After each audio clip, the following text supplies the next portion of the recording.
اب میں آپ کو ایک حدیث سنانے چلا ہوں جس میں ایک عجیب نقشہ سامنے آتا ہے کہ یہ مہدی جب ظاہر ہوں گے تو کس طور سے ظاہر ہوں گے، ان کے ظہور کی کیفیت کیا ہوگی، کیف یظہر۔ یہ روایت ہے حضرت ام سلمہ سے رضی اللہ تعالی عنہا، حضور کی زوجہ محترمہ ہیں، فرماتی ہیں ام سلمہ عن النبی صلی اللہ علیہ وسلم قال یکون اختلاف عند موت خلیفۃ، موت خلیفۃ، حضور نے فرمایا ایک خلیفہ کی موت پر اختلاف واقع ہو جائے گا، خانہ جنگی ہو جائے گی۔ فَيَخْرُجُ رَجُلٌ مِّنْ أَهْلِ الْمَدِينَةِ حَارِبًا إِلَىٰ مَكَّةَ، پھر مدینے کے لوگوں میں سے ایک شخص نکلے گا، بھاگے گا اور جا کر پناہ لے گا اور چھپ جائے گا مکے میں۔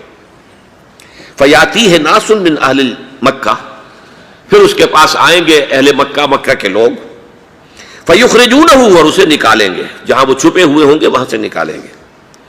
وَهُوَ كَارِهٌ، اور وہ بالکل اس کو پسند نہیں کر رہے ہوں گے، نہ وہ خواہش مند ہوں گے کہ ان کے وہ ہاتھ پر بیعت کی جائے، نہ وہ یہ چاہیں گے کہ وہ میدان میں آئیں اور ان کو جو ہے اپنا لیڈر مانا جائے۔ وَهُوَ كَارِهٌ فَيُبَايِعُونَهُ بَيْنَ الرُّكْنِ وَالْمَقَامِ، لیکن لوگ جو ہے پھر اصرار کے ساتھ ان کے ہاتھ پر بیعت کریں گے رکن اور مقام کے درمیان۔ رکن وہ کونا ہے خانہ کعبہ کا جس میں حجر اسود لگا ہوا ہے، اور مقام ابراہیم جو ہے، ان دونوں کے مابین جو یہ علاقہ ہے یہاں پر وہ بیعت ہوگی۔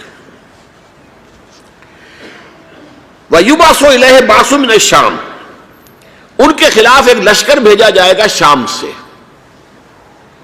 نہیں کہا جا سکتا کہ باسی حکومت اس وقت کی جو ہے اس کی طرف سے کوئی مسئلہ اس طرح کا اٹھ کھڑا ہو، اس لیے کہ ابھی تو بہرحال باسی حکومت وہاں ہے۔ فَيُخْسَفُ بِهِمُ بِالْبَيْضَاءِ بَيْنَ مَكَّةَ وَالْمَدِينَةِ، لیکن اللہ تعالیٰ اس لشکر کو مکے اور مدینے کے درمیان وادی بیضاء میں دھسا دے گا، زمین کے اندر پورے کے پورے لشکر کو۔ فَإِذَا رَأَى النَّاسُ ذَلِكَ، جب لوگ یہ دیکھیں گے کہ اتنی بڑی نشانی ظاہر ہو گئی، أَتَاهُ أَبْدَالُ الشَّامِ وَعَصَائِبٌ من العراق فَيُبَايِعُونَهُ، اب شام سے سارے کے سارے جو اولیاء اللہ ہیں وہ بھی آئیں گے، اور عراق سے جوک در جوک لوگ آئیں گے اور ان سے بیعت کریں گے۔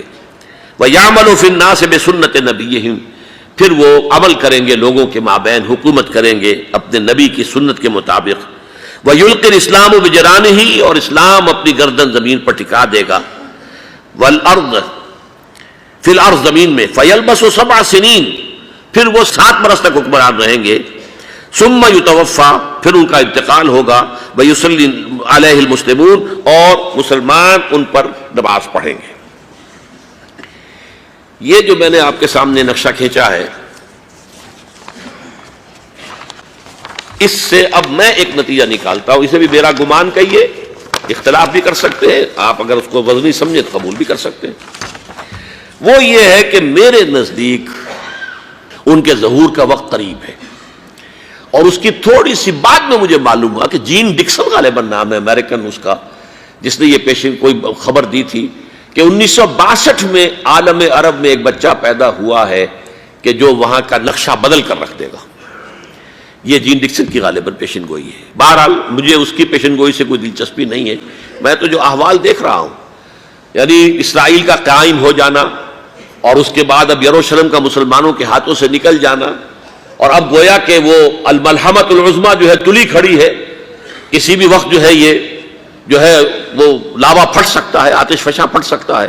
تو یہ تمام حالات ایسے ہیں کہ جن کی وجہ سے میں سمجھتا ہوں کہ ایک تو جو قرآن مجید کے اشارات میں نے آپ کو بتائے، 14 صدیاں، 14 دن میں چاند کا پورا ہونا، والقمر اذا اتسق، 14 دن میں 14ویں کا چاند۔ اسی طرح اب یہ 14 صدیوں کے بعد یہ صدی جو 15ویں صدی ہے، یہ در حقیقت ظہور امام مہدی کی صدی ہے۔